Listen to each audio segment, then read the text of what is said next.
आज की वीडियो में हम बनाना सीखेंगे बच्चों के लिए बेहतरीन हाई न्यूट्रिशनल वैल्यू रखने वाला शेक, जिसे आप ग्रेनेड शेक या प्रोटीन शेक भी कह सकते हैं।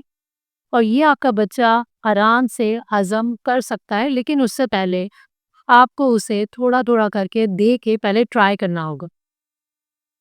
इसको बनाने के लिए आपको चाहिए सिर्फ और सिर्फ 4 से 5 इंग्रेडिएंट्स।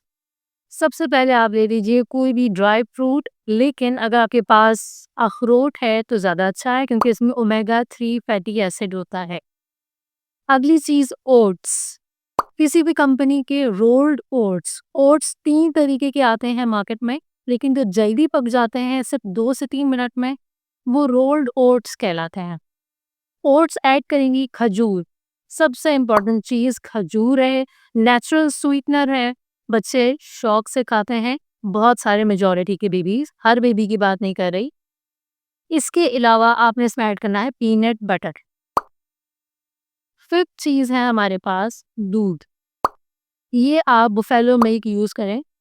इनिशियली आपका बच्चा जब 7 to 8 मंथ्स का हो जाए तो आप बुफेलो मिल्क यूज़ कर सकती हैं।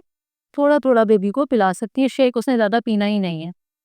सही इस तरीके से बच्चे की एलर्जी भी सामने आना शुरू हो जाती है कि अगर बुफेलो मिल्क से हुई तो आपने फिर रोक देना है, अदरवाइज तो 1 ईयर के बाद ही आपने इसको स्टार्ट करना है।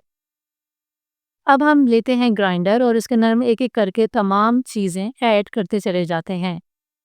मैं अपने बेबीज़ के लिए एक पूरी मुट्ठी अखरोट लेती हूँ, 1 टेबल स्पून मैं इसमें पीनट बटर ऐड करूँगी, और इसके अलावा मैं इसको खुद भी पी रही होती हूँ, तो मैं इसलिए इसके अंदर तकरीबन 7 से 8 खजूरें डाल देती हूँ। खजूरें इसमें पहले से भिगो की ज़रूरत नहीं है रखने की, क्योंकि सब ग्राइंड हो जाता है। इसके अलावा जो है ओट्स आप अपनी मर्ज़ी से ले लें, 1-2 टेबलस्पून। जितना ज़्यादा आप ओट्स लेंगे ना, तो जितनी देर तक वो शेक रखा रहेगा, तो उससे क्या होगा, वो जल्दी जम जाएगा। अगर आप फ्रिज में रखते हैं तो वो गाढ़ा हो जाएगा। तो अपने हिसाब से आप पहले आपको एक्सपीरियंस हो जाएगा कितना लेना है या नहीं। मैं 2 टेबलस्पून लेती हूँ।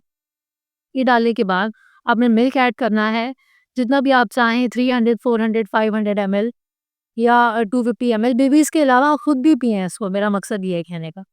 तो इतना बना के तकरीबन आप 1 पाव से ज़्यादा ही दूध लें। इसको फिर आपने ग्राइंड कर लेना है, ग्राइंड करके आपने निकाल लेना है।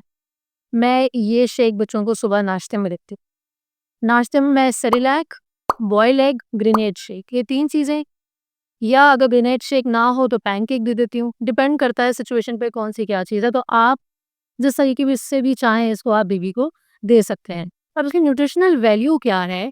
बेसिकली ये grenade shake protein rich shake है। प्रोटीन मैंने जैसे कि अपनी पहले की वीडियोज़ में भी बताया हुआ है कि बहुत नेसेसरी होता है बेबी की ग्रोथ के लिए। 6 से लेके 1 ईयर तक का जो बीच का स्पैन है, इसमें ब्रेन की ग्रोथ बहुत तेज़ी से हो रही है, बॉडी की ग्रोथ बहुत तेज़ी से हो रही है, तमाम ऑर्गन्स बहुत तेज़ी से बढ़ रहे हैं, लास्ट में इम्यूनिटी बहुत तेज़ी से बन रही है। प्रोटीन का रोल इन तमाम चीज़ों में हर जगह कुछ ना कुछ प्रोपोर्शन में मौजूद है, ख़ास तौर पे वेट गेन में। मदर सबसे ज़्यादा कंसर्न वेट गेन से होती हैं, तो इसलिए ये शेक भी इस चीज़ से रिलेटेड ही है। ये लाज़मी इसको ट्राई कीजिए, मैं अपने बेबीज़ को खिलाती हूँ और उससे वाज़ेह वेट गेन नज़र आ रहा है। और लास्ट चीज़ ये कि इसमें कैलोरीज़ बहुत ज़्यादा हैं, एनर्जेटिक हो जाता है बेबी, एक्टिव रहता है और देर तक पेट उसका भरा रहता है, तो वो बार-बार आपसे दूध या कोई भी खाने की चीज़ नहीं माँगेगा। बहुत ही हेल्दी फूड है ये, बच्चों को जंक फूड्स आपको बिल्कुल भी नहीं देने चाहिए, और इसका टेस्ट बिल्कुल स्निकर्स वाली चॉकलेट जैसा होता है, बस लिक्विड स्निकर्स आप समझिए। इतना यम्मी होता है ये। उम्मीद करती हूँ आपको ये रेसिपी अच्छी लगी होगी। अपने बेबीज़ को ये ब्रेकफ़ास्ट में लाज़मी पिलाइए। अगर नहीं पसंद करते तो किसी और टाइम पे जैसा आपको सूटेबल लगे वैसे उनको पिलाइए। इस तरीके की मज़ीद आपने हेल्दी फूड्स की रेसिपीज़ देखनी है, पैनकेक्स या कटलेट्स बनाने हैं, या कोई भी रोटी के साथ कोई चीज़ डिश बनानी है, होममेड सेरेलैक बनाना है, बहुत सारी डिशेज़ मैंने सिखाई हुई हैं, प्रॉपर प्लेलिस्ट है, बराबर में मैंने आपको दिखा देती हूँ। आप लिंक पे क्लिक करें और लाज़मी जाकर उसे चेक करें। मेरा नाम है डॉक्टर हिना बेग। इंशाल्लाह मैं मिलती हूँ आपसे नेक्स्ट वीडियो में।